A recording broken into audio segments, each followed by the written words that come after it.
ज्यांच्या पहिल्या पुस्तकाचं प्रकाशन अटल बिहारी वाजपेयीजींच्या हस्ते झालं, ज्या इथे आत्ता आपल्याला दिसत आहेत पंतप्रधान मोदीजींबरोबर, किंवा निर्मला सीतारामनजींबरोबर, किंवा इथे बघाल तसं मोहनराव भागवतांसोबत, विनय सहस्त्रबुद्धेजी असतील, बंडारू दत्तात्रय असतील, इथे किशन रेड्डीजी आपल्याला दिसत आहेत.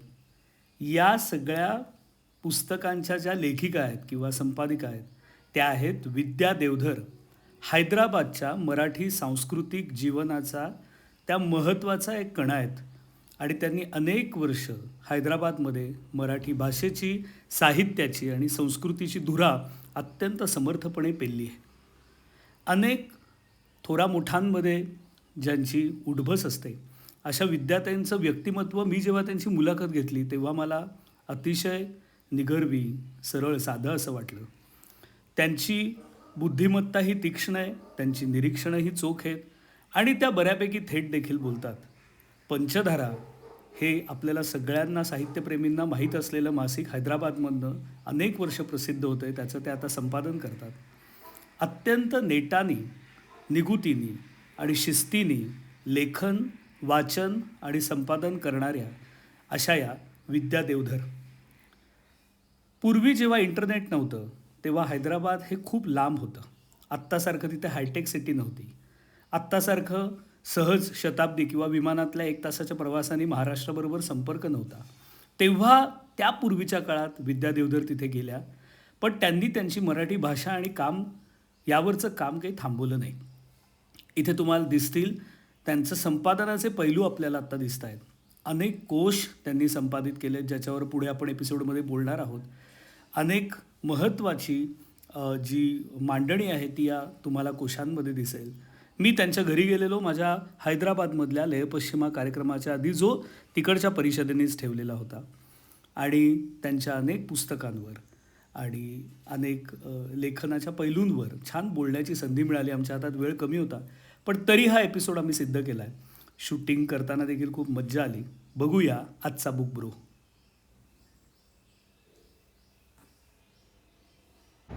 एकतर स्त्रियांसंबंधी काही लिहावं, स्त्रियांच्या साहित्याचा अभ्यास करावा, हे मी पहिल्यापासूनच माझ्या मनात होत होतं. कारण स्त्री सखी मंडळ आहे, विद्याबाळची मैत्री आणि आमचं राष्ट्रसेविका समिती.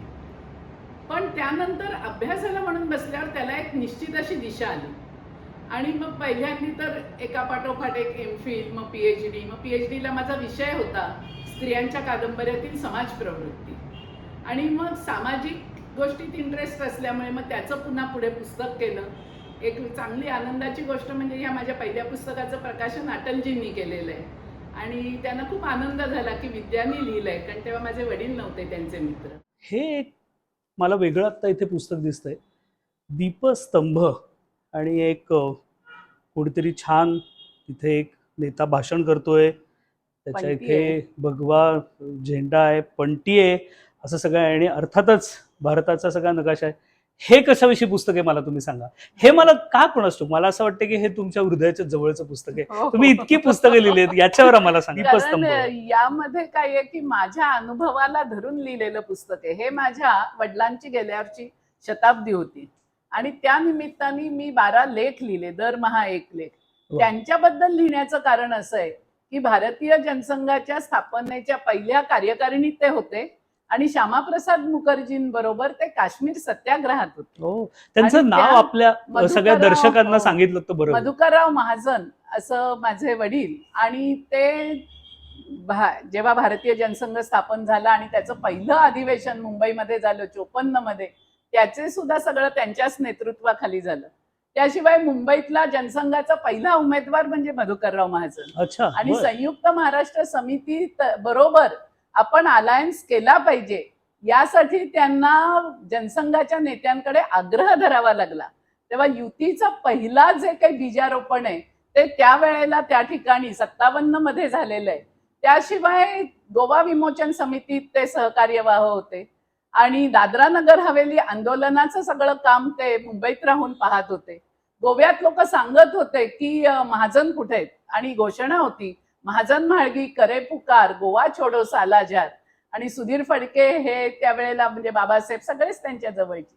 हे सगळं मी हे पुस्तक लिहिण्याचं कारण असं आहे की लोकांना ही आंदोलनं सुद्धा माहिती नाही. खरंय ही आपल्या स्वातंत्र्य लढ्याचा भाग आहे. खरंय. आणि मला असं आणि- स्वतःला वाटतं ना की तुमची म्हणजे आपले दर्शक ना सगळ्या हो. राजकीय विचारसरणीचे सगळ्याच आहेत. मला सगळ्यांना असं सांगायला आवडेल, मी अजूनही वाचलं नाही पण मीही आता हे पुस्तक वाचणार आहे अशासाठी की निदान मला काही तो भाग माहितीये, पण मला असं वाटतं की आजकाल जसं आता विद्याताई म्हणाल तसं मुळात तो राजकारणाचा काळ काय होता, तेव्हा संघटन म्हणजे काय असायचं, निदर्शन म्हणजे काय असायचं ते, आणि आत्ताचं एकूणच सगळीकडचं जे आपण स्वरूप बघतोय ते यात काहीच साम्य नाहीये. त्यामुळे एक मला वाटतं राजकीय आणि सामाजिक इतिहास जेव्हा एखादं असं चरित्र लिहिलं जातं तेव्हा उलगडला जातो, आणि जेव्हा साक्षात कन्याच नेत्याची लिहित असते तेव्हा मी आता हैदराबादमध्ये इथे आता ऑलरेडी सगळ्या निवडणुका जवळ आल्यात. आम्ही विद्या देवधरांच्या आता मी घरी बसलोय आणि आता माझा लगेच लय पश्चिमा कार्यक्रम आहे, आम्ही अर्ध्या तासात जाणार आहोत, स्टेजवर मी जाणार आहे.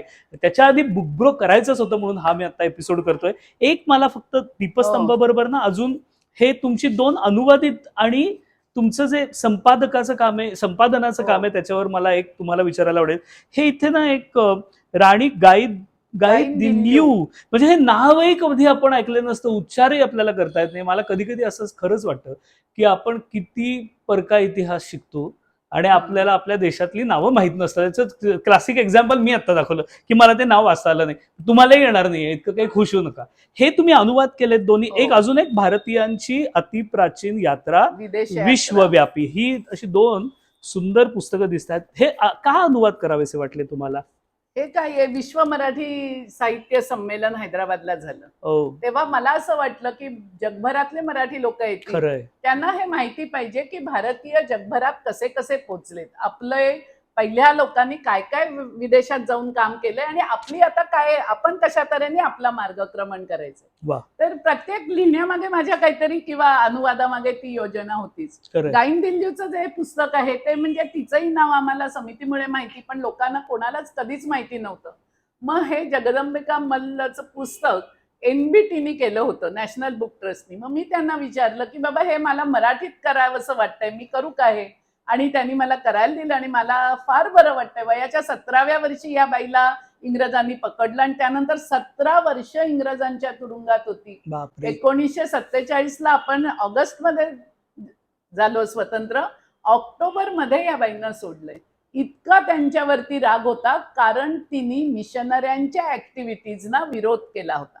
स्वातंत्र्य होतं, गांधीजींसारखं आम्हाला काम करायचंय, त्यांची गाणी म्हणत होते आणि त्याच्याबरोबर हे धर्माचा प्रचार चालणार नाही म्हणून त्या बाईला त्या भागामध्ये मणिपूर आणि हारक्का जमातीची ती बाई आहे आणि त्यांना हे काम झालंय. तर ही अतिशय तरुण वयात देशकार्यासाठी बाहेर पडलेली आणि ग्रेट अशा चरित्र आपल्यापर्यंत यायलाच पाहिजे. इच्छा होती. ग्रेट स्त्रियांची चरित्र हे तुम्ही म्हणाल्यावर एकदम मला आता आठवलं की आता विद्यार्थी एक खूप मोठं काम त्यांनी करायला घेतलंय. त्याचा एक भाग येतो आणि ते इथे हे जे झाडझूड आमच्या डेंटल कॉलेजला व्हायवाला मी अशी पुस्तकं पाठ करायचो आणि मला चांगलं वाटतं, मी इतिहासाचं वगैरे नाहीये स्टुडंट. अखिल भारतीय महिला चरित्र कोश म्हणून आहे आणि हा त्याचा फक्त खंड 1 आहे. मला आधी सांगा 2च आहेत ना खंड? नाही 6 खंड होतील. कधीच इतिहास शिकायला जाणार नाहीये. महिला होत्या चेष्टा वेगळी, पण हे केवढं व्हॉल्युमिनस ज्याला म्हणतात असं काम आहे. ह्याच्याविषयी सांगा काय आहे? महत्व असं आहे की भारतात चरित्रकोश झालेत.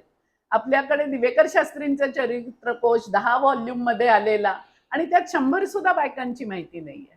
नंतर छोटे छोटे लोकांनी लिहिलेत, महाराष्ट्रातल्या बायका किंवा सायंटिस्ट बायका, काय संत बायका, परंतु सगळ्या प्रकारच्या, सगळ्या भारतातल्या आणि वेदकालापासून आजपर्यंत आलेल्या असा बायकांचा एकत्रित इतिहासच किंवा अशी नोंदच आपण केलेली नाहीये.